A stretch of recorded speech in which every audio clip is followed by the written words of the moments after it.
Oi pessoal, tudo bem? Sou Everton Lima dos Santos. E eu sou Isabelle Maria.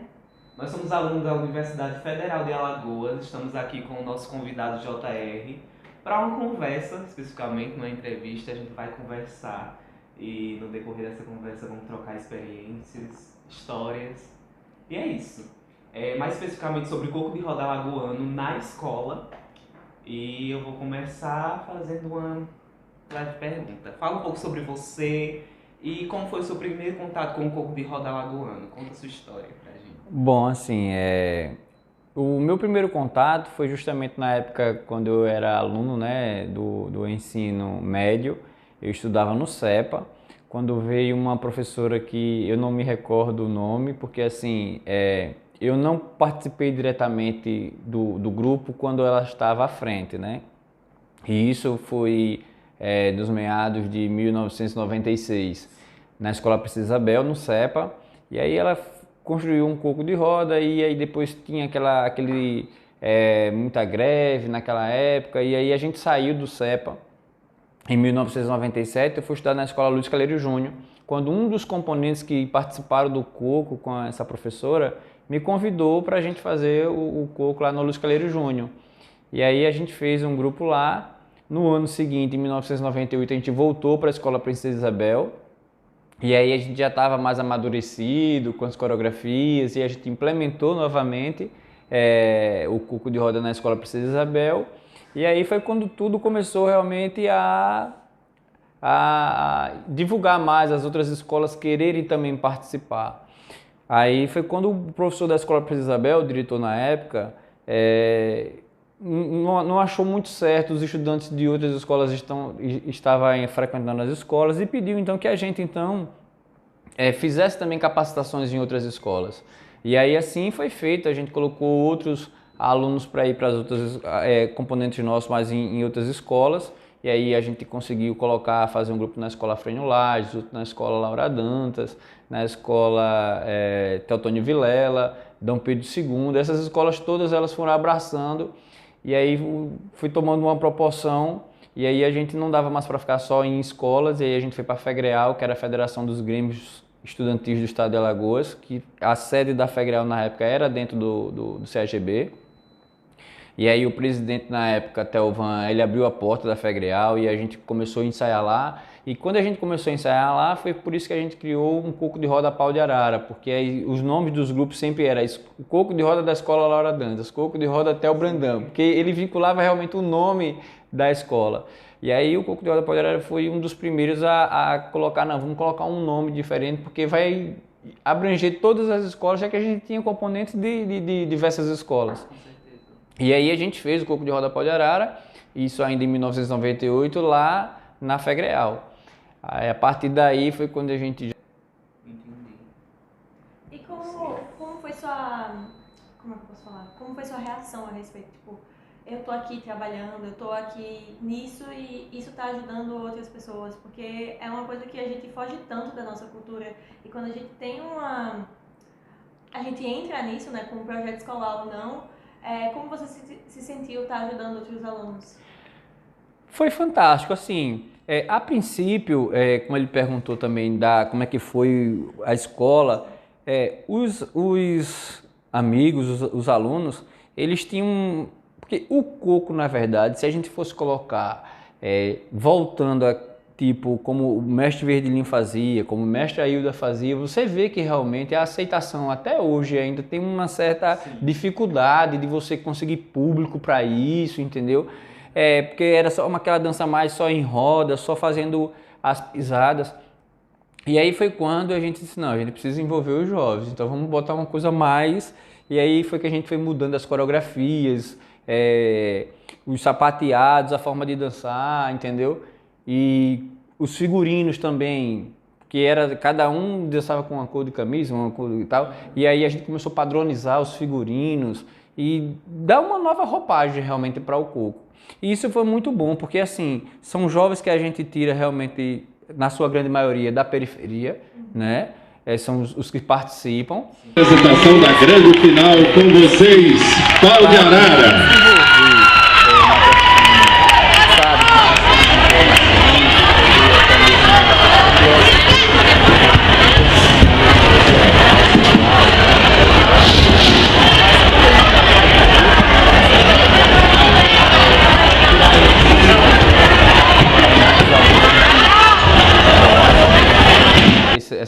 essa questão de ter esse envolvimento, mas quando eles vinham pro coco, era uma questão assim de respeito, sabe? A gente falava, eles ouviam, tinha tipo, não era bem assim, a gente intimidando, mas eles tinham respeito quando a gente falava, até às vezes, tanto mais até que os próprios pais, que os pais que diziam, eu ia proibir meu filho de participar disso, mas meu filho quando está participando dessa dança, eu vi que realmente mudou muito e vocês estão ajudando realmente eles, vocês estão educando eles, porque a gente dizia, ó, para a gente participar do coco tem que estar com as notas legais, a gente fazia esse trabalho também, a gente para poder Incentivo, né? isso, incentivo. Que a pessoa tá ali, que foge totalmente da realidade, tá numa coisa que incrementa Uhum. ela, e aí quando fala, não, então, se você não estiver bem na escola, você não vai, aí incentiva a pessoa também a estudar. E isso funcionava porque a gente dizia, ó, como a gente criou o relacionamento com a escola ficou bem parceira, a gente vai lá pedir teu boletim. Sim. E aí ele já ficava, eita, pô, não peça meu boletim não, tal.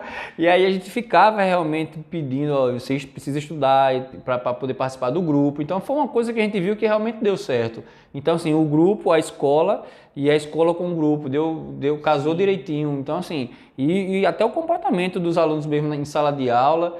E aí foi quando depois a gente, aí já foge um pouquinho, porque quando a gente viu isso e a gente estava avançando tanto, foi quando a gente decidiu então participar de Grêmio estudantil, justamente porque o Grêmio ele tinha uma certa força dentro da escola, em parceria, e a gente através do Grêmio, a gente foi fazer quadrilha, coco de roda, foi fazer festival de sorvete, aí foi que através do coco foi que a gente conseguiu abrir portas. Como você pensa no coco na escola? Tipo, como você imagina também se fossem outras escolas, se conseguisse realmente incrementar no estado todo? Uhum. Olha, assim, hoje a gente vê uma grande dificuldade, né? O coco fora de Maceió, né? Eu acredito, assim, para o estado. Existe ainda em alguns municípios o coco, mas você não vê ele nessa estrutura que você vê os grupos aqui que são filiados à Liga, né? Aqui em Maceió. E assim, eu acredito que as escolas realmente deveriam ter um incentivo maior, porque o grande problema nisso tudo, de você fazer um coco, não é nem só você reunir os estudantes para participar, é a questão de investimento mesmo, porque aqui em Maceió, muitos dos alunos, como eu te falei, vêm da periferia, então eles não têm recurso financeiro para questão de investimento, de figurinos e tudo. Então assim, é por isso que você vê na época de junina muita gente no sinal pedindo dinheiro para poder comprar a sua roupa, comprar a sua sandália. Quando não, acabam se envolvendo com partidos partidários, políticos, porque assim, aí o político é quem vai ajudar. A gente, na minha época, né, assim, quando a gente tudo começou, a gente nunca quis envolvimento com partido político, mas a gente sabe que não é fácil, né? E assim, o incentivo que vinha realmente da secretaria, dos órgãos públicos, era muito lento. Hoje não, hoje você consegue ver que a Fundação Municipal de Ação Cultural promove editais, a Secretaria de Cultura do Estado promove editais, os grupos se inscrevem. Então assim, eu acho que hoje é muito mais fácil as escolas realmente do Estado poderem participar, poderem abraçar a ideia justamente de construção, de promover o resgate da cultura do coco, porque hoje a Secretaria do Estado, como eu falei, ela promove editais. Então, assim, se eles capacitam os alunos, se eles promovem, se eles pedem para os alunos se inscreverem em editais, então, assim, é mais fácil eles conseguirem verba, conseguir recursos para a questão do figurino. Eu acho que as escolas poderiam fazer esse trabalho, seria muito interessante, porque realmente ajuda aquele jovem que é tímido. Eu, na verdade, eu era muito tímido, não vou mentir. Para ter esse contato, realmente era muito complicado. E eu acredito que o coco em si, ele me ajudou bastante. A me desenvolver, eu acredito que foi através do coco, através do folguedo, da cultura, que aí depois eu fui para a banda de fanfarra, e aí eu comecei... aí foi, eu me envolvi completamente. Me envolvi completamente. Eu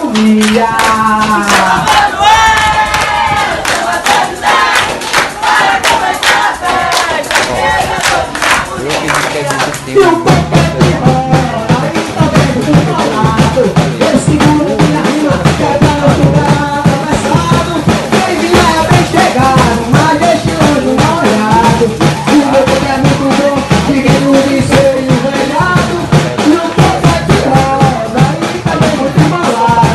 Eu sigo minha rima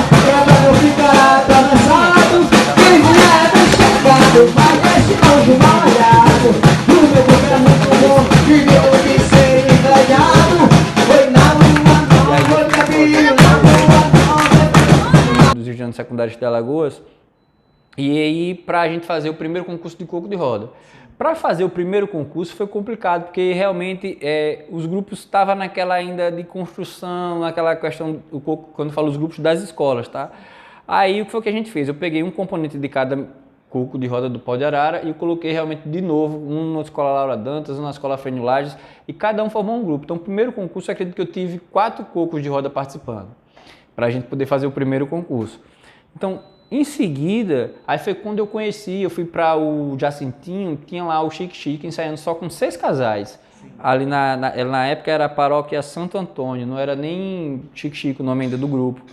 E aí eles estavam com 6 casais e eu convidei eles para vir para o concurso da UESA no ano seguinte. E aí eles toparam o desafio, vieram e é pronto. E a partir daí o Chique Chique se tornou no Farol, que a gente tinha no Farol. Depois a gente tinha 7, 8 grupos. O Chique Chique foi para o Jacintinho e ele conseguiu fazer o que a gente conseguiu no Farol no Jacintinho. E aí tem 7, 8, 9, 10 grupos lá no Jacintinho. E aí começou também o Chique Chique crescendo e divulgando mais e mais grupos surgindo através do grupo deles. Então assim, aí veio a ideia em 2006, foi quando o Newton me chamou e disse: JR, já que a gente está nesse processo e está crescendo, está evoluindo, vamos criar agora uma organização, vamos criar uma liga? Eu disse: eu gostei da ideia. Ele disse: você vai ser o presidente. Eu disse: eu não, eu estava como presidente da UESA já na época, né? Eu disse: não tem um tempo.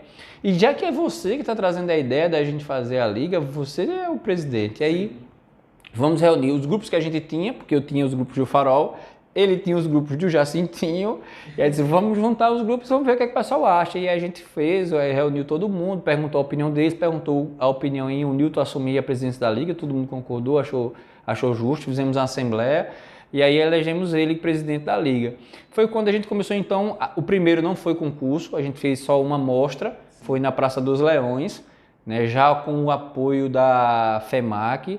Acredito que a gente recebeu o nosso primeiro cachê, foi acho que em torno de R$256, uma coisa assim, a gente não esquece porque foi o primeiro cachê que a gente pensava de graça, investia, gastava tanto, ganhava nada.